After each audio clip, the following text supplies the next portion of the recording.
ناحیه وسه در همواری واقع گشته. از این ناحیه سه دریا سرخاب یاسو و کلوب دریا میگذرد. سیلی که از ناحیه‌های کوهی بلجوان و خوالینگ، ناحیه شمسدین شاهین و تیمور ملک می‌پرویند، به این دریاها ریخته از ناحیه وسه میگذرند. با همین سبب‌ها وقتی گذشتن سیل در این ناحیه خطر آفت طبیعی زیاد می‌گردد. روز 11 می در نتیجه آمدن سیل آب دریاها از معیار زیاد گردیدند. در دهه زرکمر جماعت دهودی به نام میرعلی محمد علیف زمین‌های آبی زیر آب ماندند. نیال‌های پخته زیر آب لایق مانده ضرر اقتصادی به دهقان است. از خصوص زر زدن آفت طبیعی یک روز پیش از طرف ستاد عاید به حالت‌های فوق‌العاده و مدافع گرجانی ناحیه وسه همه تشکیلات مؤسسه‌ها و جماعت‌های دهاتی ناحیه خبردار کرده شده بودند. در جماعت دهاتی به نام میرعلی محمد علیف در تاریخ روز 11 می سال جاری بنابر سبب بلند شدن سطح دریای سرخاب در دو دهه، در دهه زرکمر و دهه توغای سطح آب بلند شده قریب زیاده از 410 گیتار زمین‌های کورم آبی را شسته امروز ضرر آورد و خوشبختانه با دستگیری مقامات‌های حفظی حقوق، با دستگیری مقامات اجرایی حکومت دولتی ناحیه و ستاد دائم عملکننده‌ای که در نزد جماعت دهاتی به نام میرعلی محمد علیف تشکیل کرده بود، مردم را به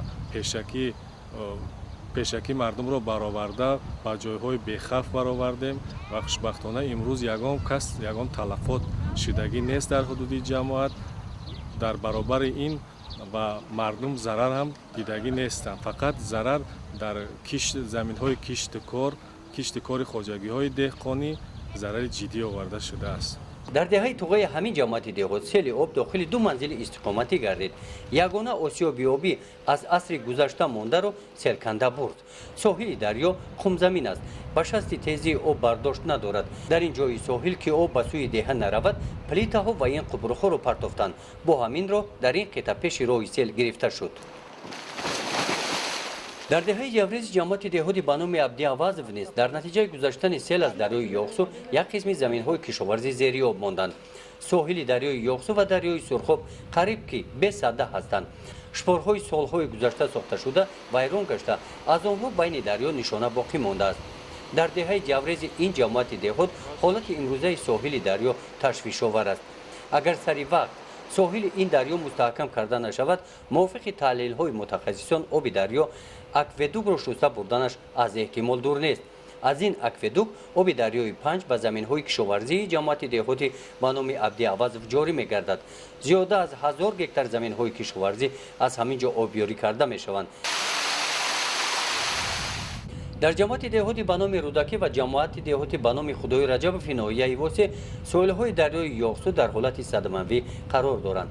پلیت‌های در ساحل گذاشته شده بلندیشان 3 متر را تشکیل می‌دهد. آب از بالای آنها گذشته حرکتی از ساحل برآوردن را دارد. شپارهای سال گذشته ساخته شده یک قسمش را در این ساحل سیل برده است.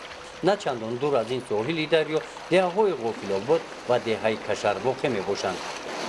از روی معلومات‌های نقشه مستحکم نمودن ساحل دریای یاخسو و سرخاب سال 2011 ترتیب داده شده است، لیکن برای کارهای ساختمانی تا به امروز مبلغ‌ها جدا نگردیدند. از آن دوره تا به امروز طبیعت قرار نایستاده است. در نتیجه سیل و بارانگری‌ها آب دریاها زیاد گشته، از حساب زمین‌های کشاورزی ساحل این دریاها وسیع می‌گردند. گزارش خواجه نظریف خدای نظر ظهورов از ناحیه واسه برای برنامه اطلاعاتی نوید.